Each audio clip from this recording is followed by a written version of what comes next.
Hi everybody, welcome to the final installment of the Take10 Art Challenge, a daily challenge where I set aside 10 minutes out of my busy schedule to actually draw something.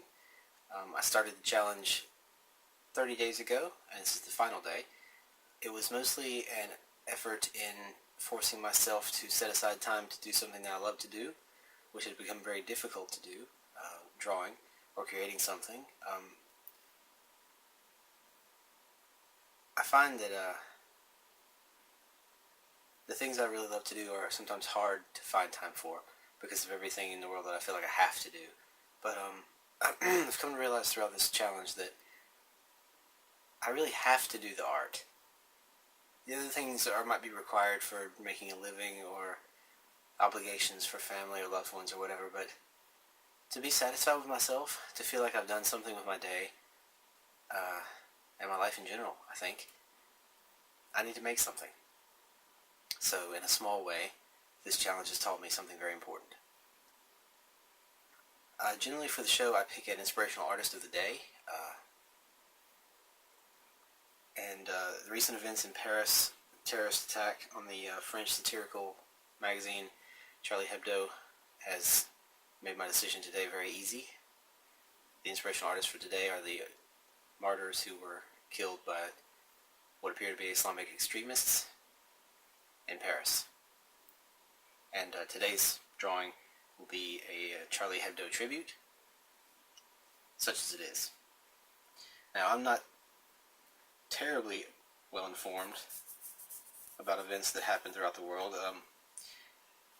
Probably more now than when I was a kid. I live in Australia, as I may have mentioned many times, but I am an American, and we don't have the best track record with keeping up with other countries' goings-on, and in particular with France.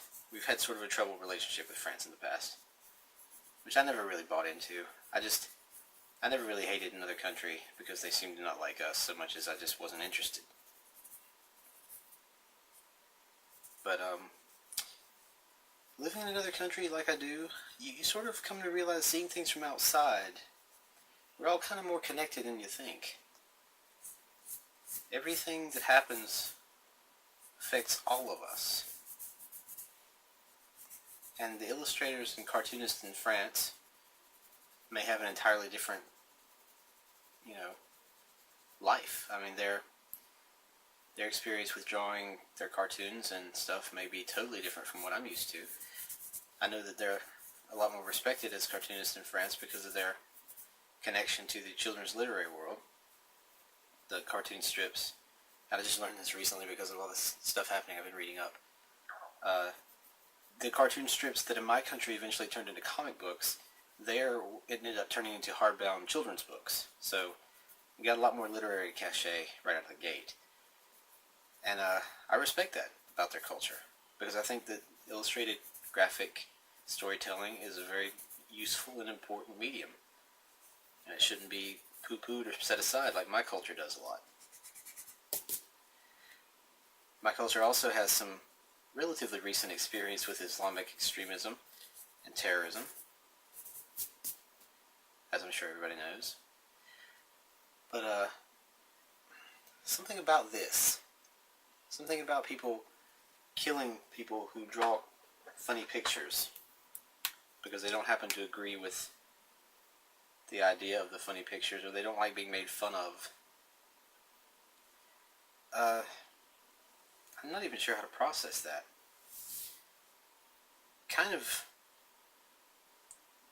It's very disturbing, personally, and in a broader sense. And of course it's tragic. I mean, of all the ridiculous shit in the world, this is one of the most dumb ways to die I can imagine. But mostly, it makes me sad because it makes me... At the best of times, I'm not a huge believer in the innate goodness of mankind. I'd like to, and I know there is good in most people. But I know that all it takes is a little deprivation, or a slight, and a lot of us are, horrible. I've done horrible things that I didn't mean for no real reason. Lots of people have. Nothing like this, of course, but it's disheartening to me for us as a species. How are we going to populate other worlds? How are we going to explore the universe? How are we going to survive on this planet? If someone gets pissed about a cartoon and goes and murders a bunch of people.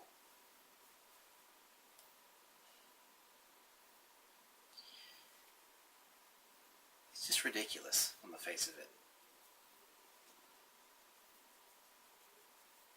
Just that can happen is just, I don't know. It seems wrong that sort of consequence can come from pissing off somebody. These guys remind me of the bullies in school when everyone was afraid to talk back to them or make fun of them. We still did, of course. And occasionally, if they found out, you got your ass kicked. And you knew that was a possibility.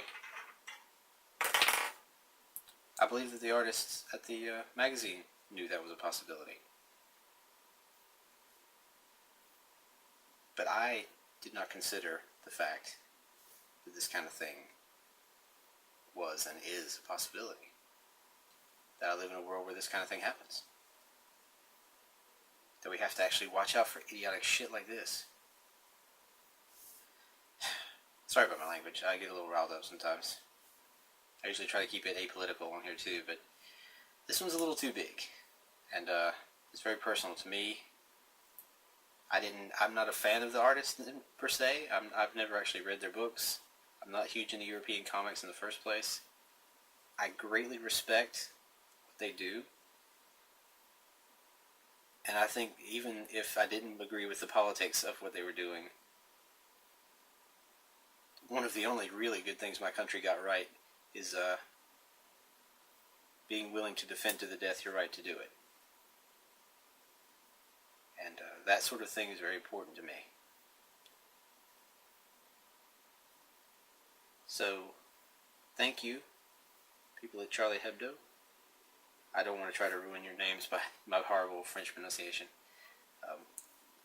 But I want everyone to know that this will be inspiring to me. I plan to learn more about this. Plan to try to do a little more with my art, maybe. Doesn't always have to be things I want to do, monsters and fun stuff. Maybe I can say something. Maybe we can all say something.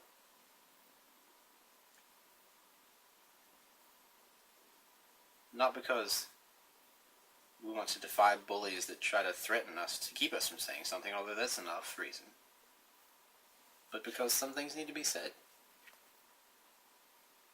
And until we say them, if we're afraid to say them, then it's the same thing as if them not existing.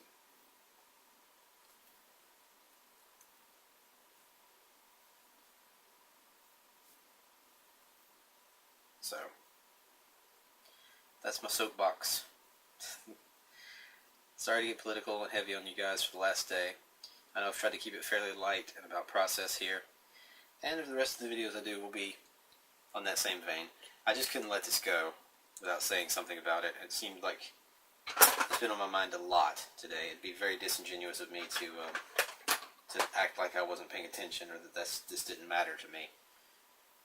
So, it does. And it was important to me that I express that.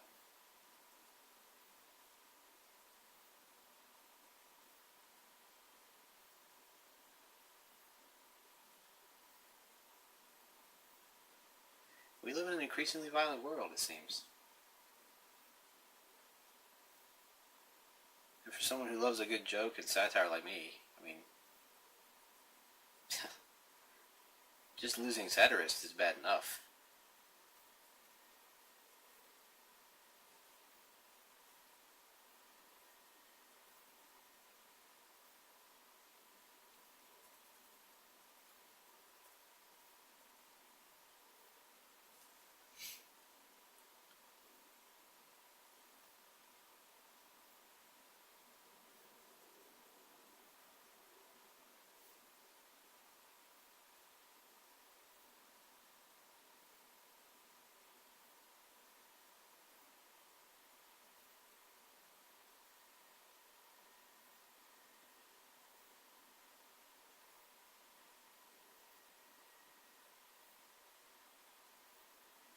Sorry I got all quiet there.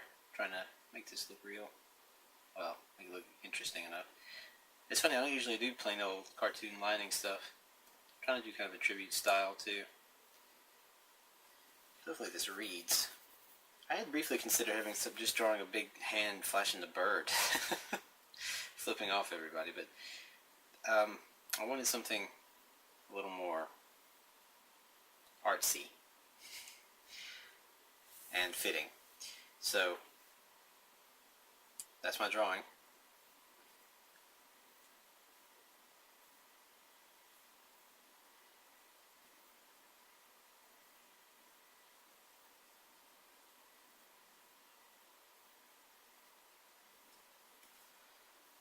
Hopefully we can make the world a little better. We deserve better. We deserve to have a world where you can say whatever you want.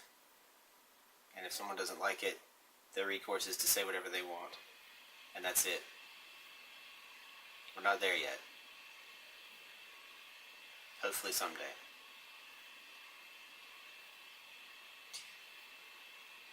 Anyway, on a lighter note, this being the last video of the Take 10 challenge, I'd like to thank everybody who's encouraged me to continue and watch the videos, like them, subscribed.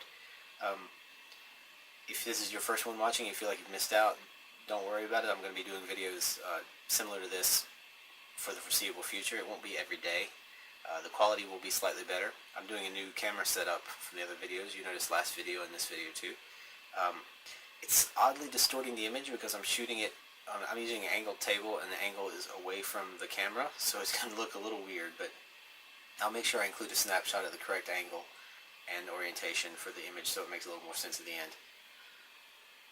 And I'll be doing a lot more process stuff, maybe just some speed paints occasionally with some voiceover about what was going on while I was doing it. I try not to do speed paints too much because as probably conceited as it is, I'd like to think people might learn something from me if they watch what I'm actually doing. And sometimes it's just more interesting to sort of sit with someone and do something alongside them while they're actually doing something. So call it a conceit, but I think it's a better video if you can see it happen live, real time. That's not always possible, but I'll try to err on the side of doing real-time stuff rather than speed paints. So just letting you know what you're in for. Expect the first one of those probably to be in a couple of days. I'm going to be finishing up the gouache rhino painting from before. You guys probably remember that. Got quite a ways to go. I've just noticed how everything's kind of homogeneous, the values, so I got to get back in there. Dirtied up quite a bit. It's my first major gouache painting, so that'll be fun. It'll be several videos worth, I'm sure. There might be a little speed painting in that one just because I don't think I can get the volume of it done while talking.